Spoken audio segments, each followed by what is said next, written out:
What up YouTube, my name is RadiantXela and I'm here with a video because I went to the Yu-Gi-Oh! World Championship Qualifiers Regional 2017 today and I managed to go not just top 8 but actually top 4 this time. It's really insane, I haven't done that ever before.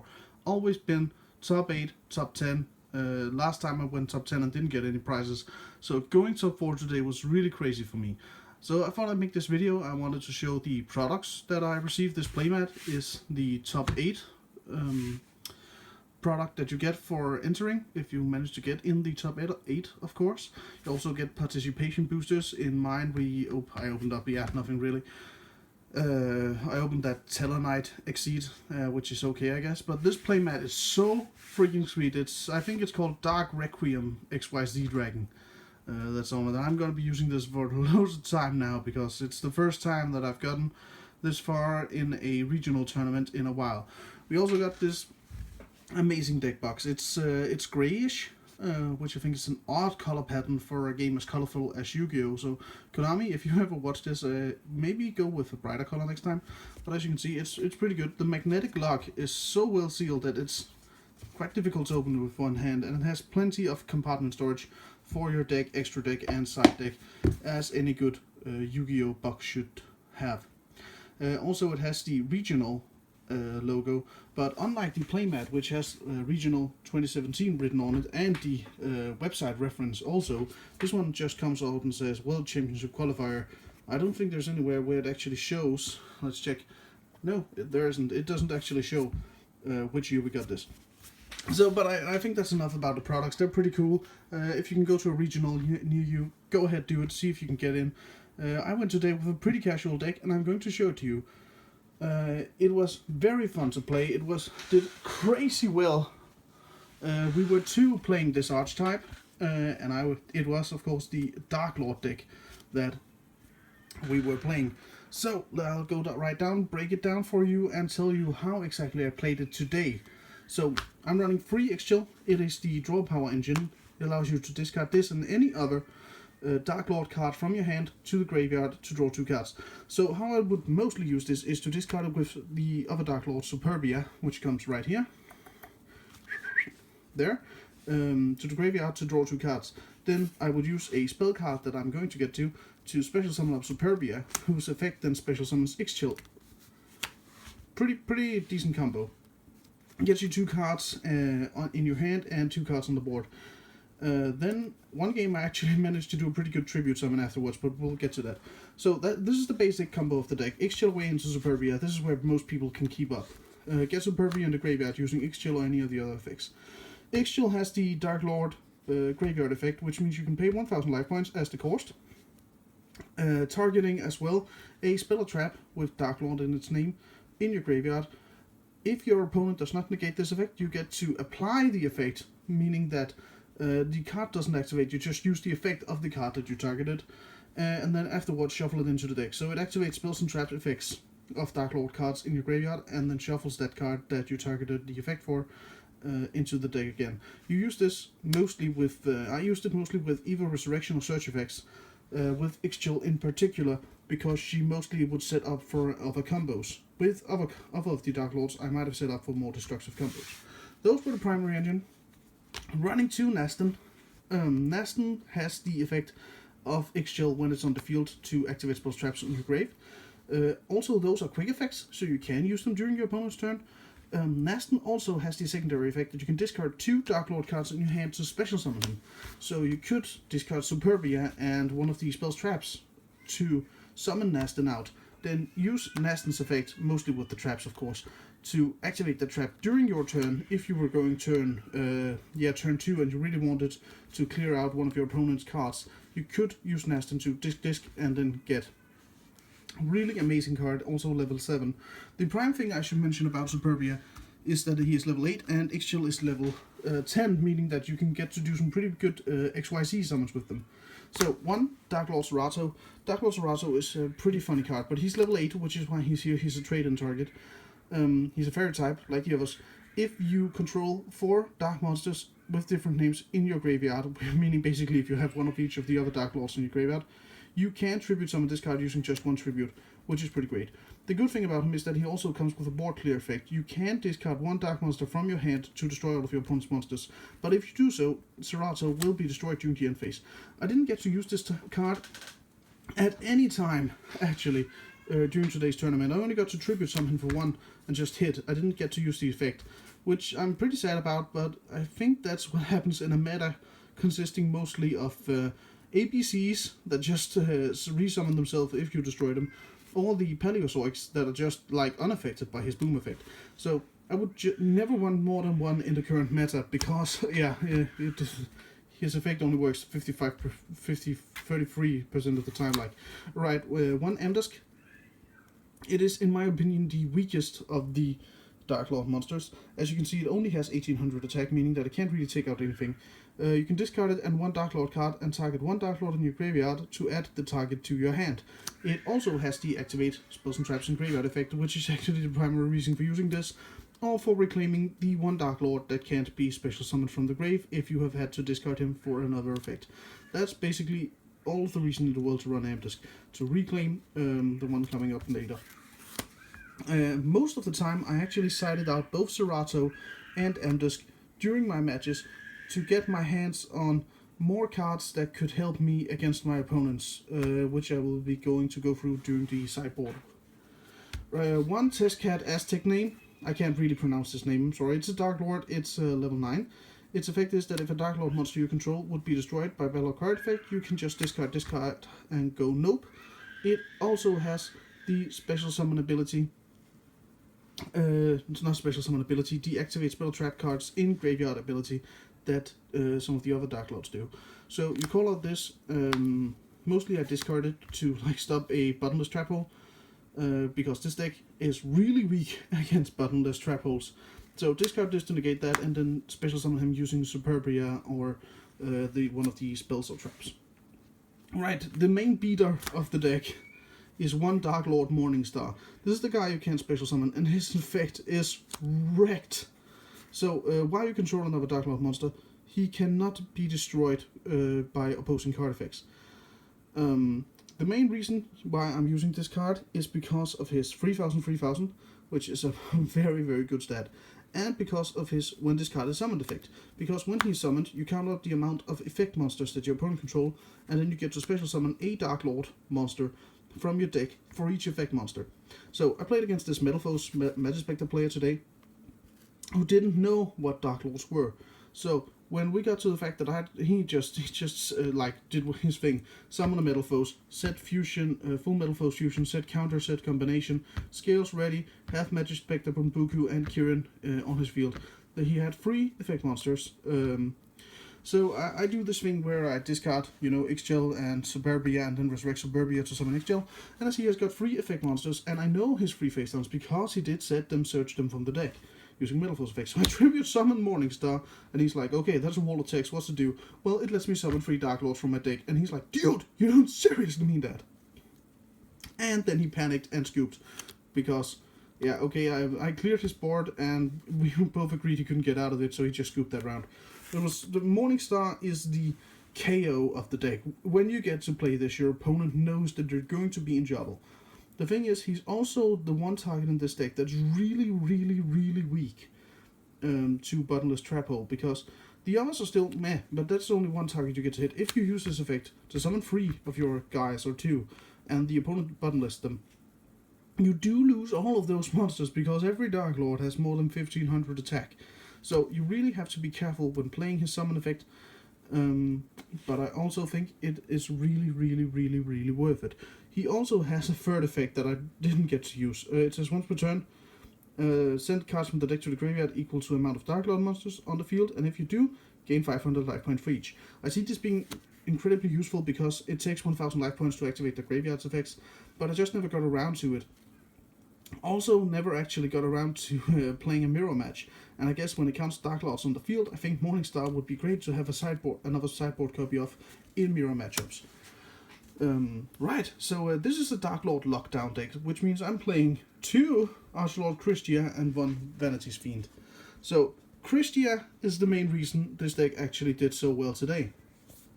because during the first 4 rounds, that means my first 2 matches, I won on playing Archlord Christia during turn 1 or my opponent's second turn. Foolish Burial this guy into a Call of the Haunted, summon up Christia, and if your opponent doesn't have a Twin Twister or a Cyclone or something, he is not going to do anything. In the current meta, this worked against both Pendulum decks, it works against Palisord Frogs. In the current meta, there was nothing they could actually do once I got these on the field. They were like, okay, so I'm gonna go wait to draw for Raigeki. The ABC Dragon player I played, one of them at least, just went like, okay, I'm gonna just keep searching. I'm gonna keep searching. Hopefully I'll draw into my Raigeki. But he didn't, and Christia managed to single-handedly take him out. Vanity's Fiend is sort of the same deal. They both say monsters can't be special summoned, which means this also locks you down, because there are actually, as you might have noticed, no low-level monsters in this deck. It only runs on high levels, meaning that without the special summons, you're screwed too. But if you get these out first, you've already basically won. Christia also has the secondary effect of special summoning him if you have 4 or more fairy-type monsters in your graveyard. Actually, not 4 or more, exactly 4 fairy-type monsters in your graveyard. And then you get to do some reclamation, but I never actually got to use that. It was just like, okay, either trade in him to draw 2 cards, and then Call of the Haunted, or something along the lines of Superbia can actually special summon Christia.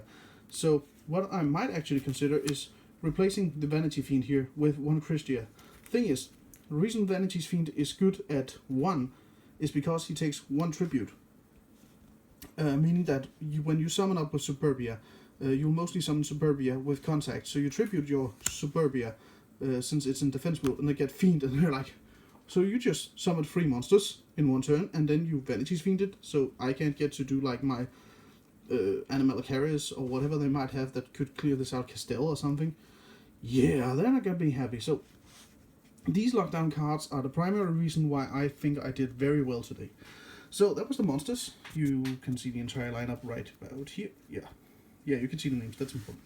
Okay, so going into the spells, I'm running free Banishment of the Darklords. This is the primary search engine of the deck. What it says is that, you get to add any 1 Darklord card from your deck to your hand. It can only be used once per turn.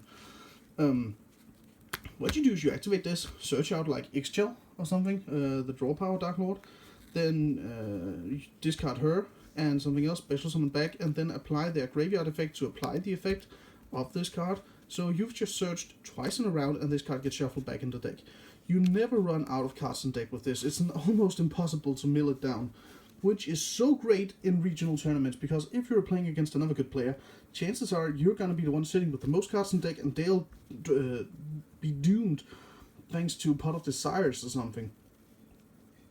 So basically, the Darklord mechanic of shuffling things back into the deck is one of the reasons I think they're great. And this, you might... there's no primary target for this. It's just like primarily maybe 55% of the time I went for a draw power card like X-Chill. But I also searched out Serato that one time because I just needed a 1 tribute monster.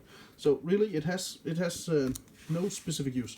Free Darklord contact. This is the main reborn of the deck. It special summons any one of your Darklord monster into defense mode. Spoiler alert, you'll only be using this in Superbia, because then when you summon Superbia, you get to summon one of the other guys, like X-Chill. And doing so will grant you the ability to use this card again. So you can summon up like Tezcatlipoca, or whatever the Aztec name is. And when you do that, you can then apply the effect of the banishment you used to search using that. Wow, it never ends, so the special summon is there. Running 1 Foolish Burial, I primarily sent Archlord Christia to the graveyard, or of course I know this is supposed to be Superbia, like, hop, do this, do contact, be happy. But I sent Christia out, because I already had Superbia in the graveyard. It was like, use Superbia effect, special summon Archlord Christia. Oh my lord, I just did a lockdown, again. On a 2-card combo, that's just so good. Running 2 trade-ins for drawing cards. This targets Serato, Christia, and Superbia, meaning you have, 6-8 targets for drawing cards. It's just a pretty good card. Also, the discard effect that you actually want to get to draw 2 cards is just a bonus, is the cost. So even if your opponent negates this card, you still get to discard the monster. Free Allure of Darkness, draw 2, banish your dark in your hand. Pretty stable. Also, look at the amount of search and draw in this deck. It's like free banishment, free allure, 2 trade in. That's sad. It's 8 right there, and then a Foolish, that's 9, along with the effects that recycle. Easily, I could use about 3 or 4 speed engines per turn during the startup rounds of the match. Right, I'm running 2 main deck Valhalla, Hall of the Fallen. Activate this, special summon any one fairy from your hand if your field is empty once per turn. So, what I did one round was this, and then I was like, hey dude, you know what? No, Darklord Christia. Right, that is so good. So 2 of these. This is one of the primary targets for siding out as well. If you're playing against someone where you know special summoning 1 Christia or 1 isn't of the other guards 1 turn isn't going to cut it, go down and side it out, one of them. Bottomless Trap Hole is a pretty good staple these days. The thing is, it's getting less potent with Totally Awesome in the mix, because when you use this in Totally Awesome, he just uses his Totally Awesome effect to negate it and set it for himself, and then you're like, no!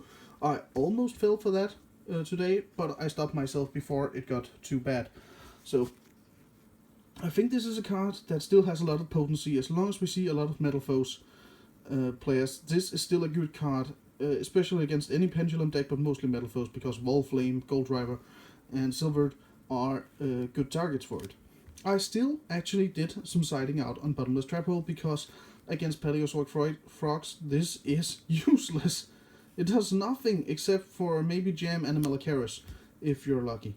That's about it, and that still gets to quick effect one of your guys. So really, Bottomless Trap Hole, I think, is, unless they do something about the amount of monsters that can just like stop this on its own, I actually don't think Bottomless Trap Hole is going to be a staple for much longer. But that's just me. Let me know if you disagree. So I'm running 3 Call of the Haunted, and people were like, what? Today, because they think that's a lot. But when you run as based on resurrecting your monsters as I do, it's really, really important they can just keep them coming, and Call of the Haunted lets that happen.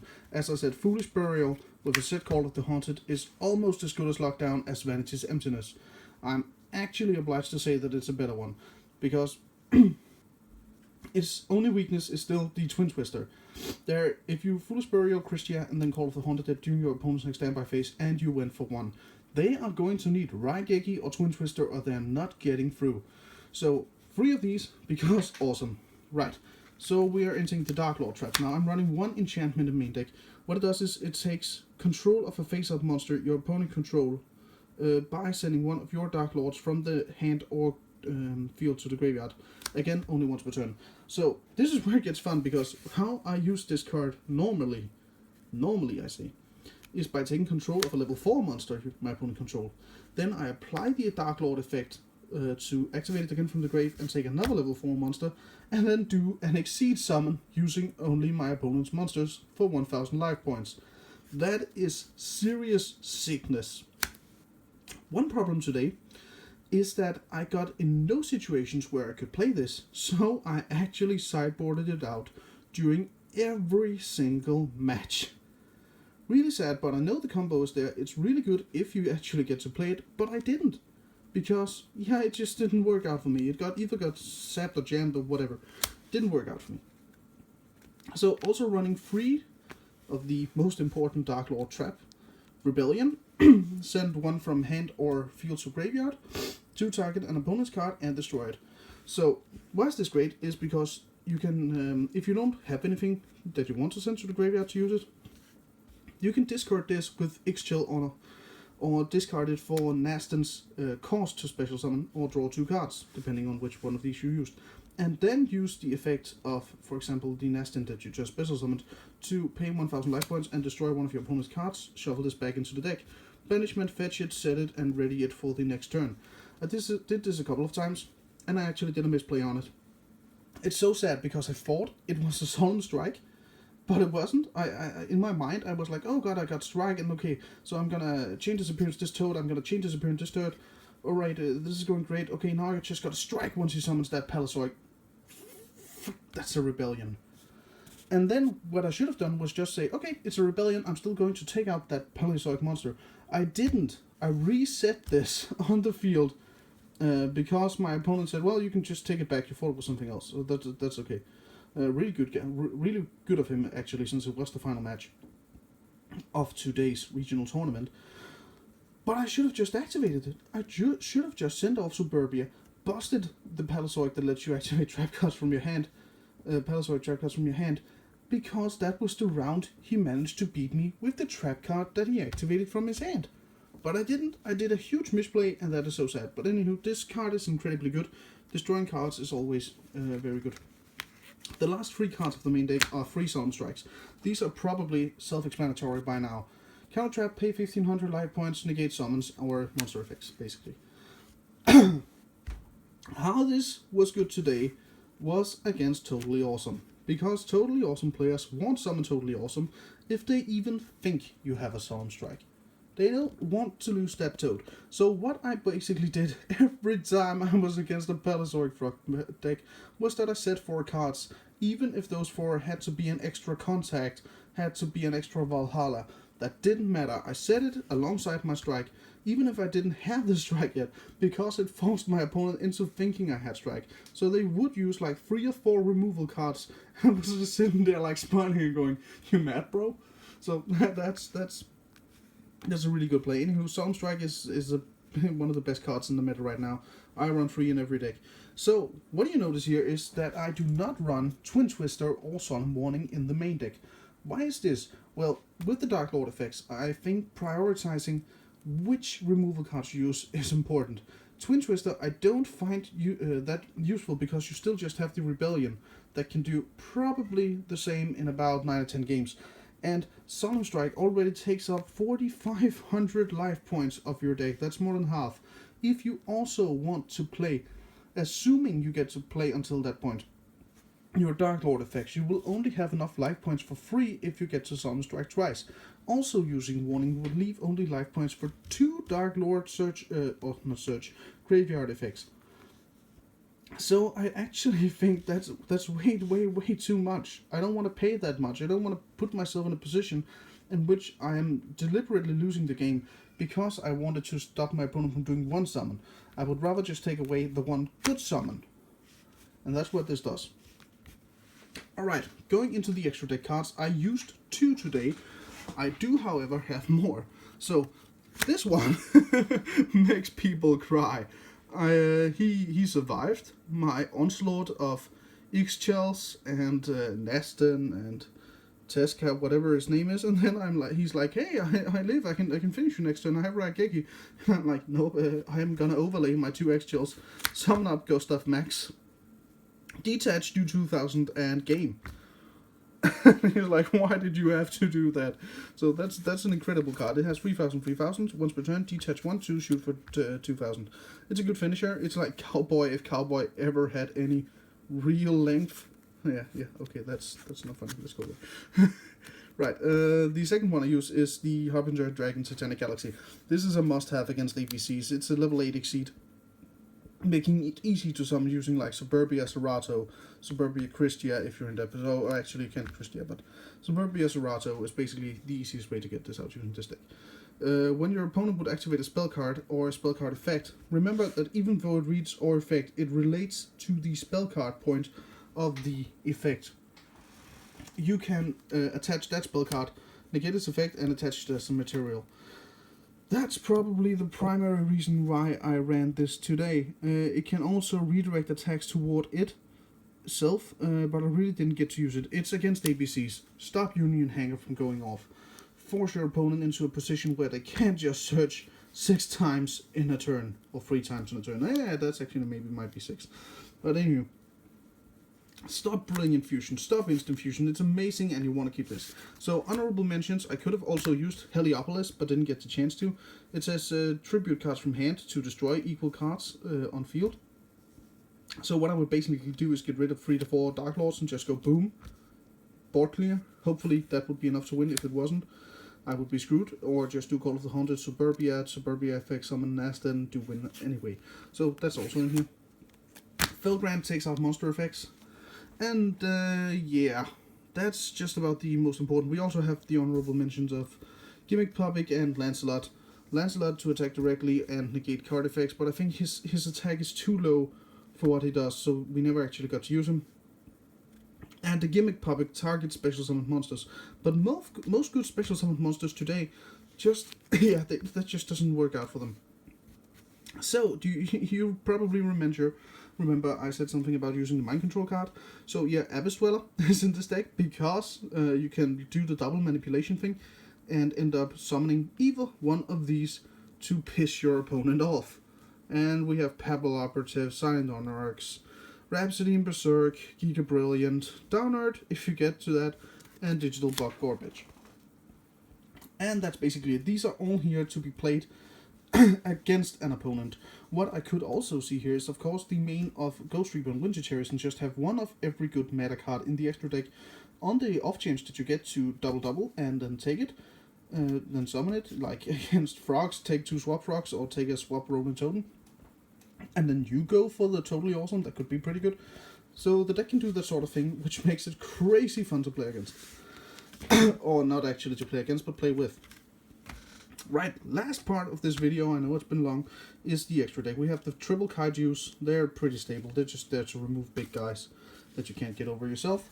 3 Effect Veiler. It's become rather stable. It's good in the sense that it takes care of some of the most annoying cards. It's good in mirror matchups because it stops the Darklords from resolving their effects. You'll just have your opponent paying 1000 life points, which is pretty good.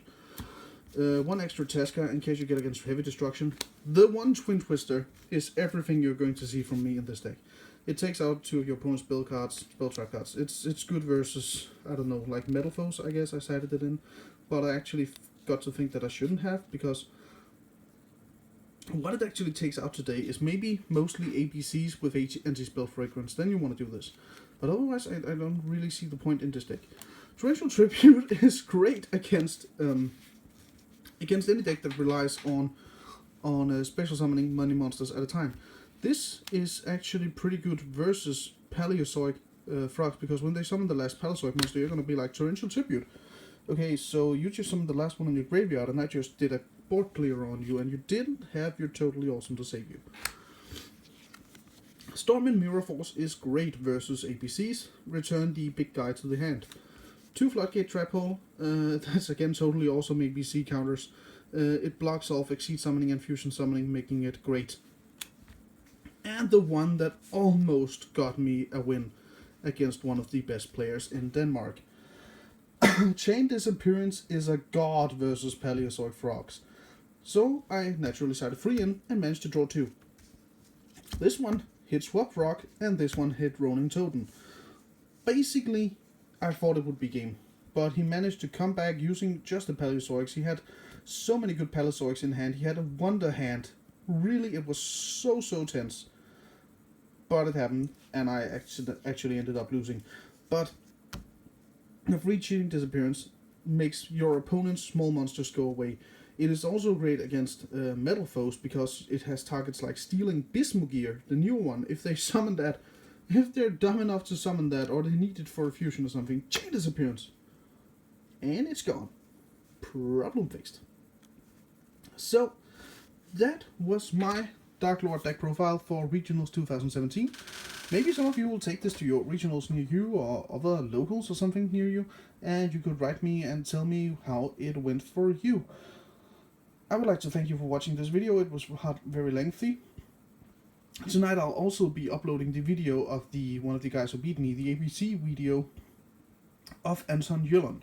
So I would like to thank everyone else also who was participating at the regionals at Kelsor.dk in Holbæk in Denmark. We had a blast playing. We were 33 attendees. That's the biggest regional I've ever attended in Denmark. It was just so wonderful.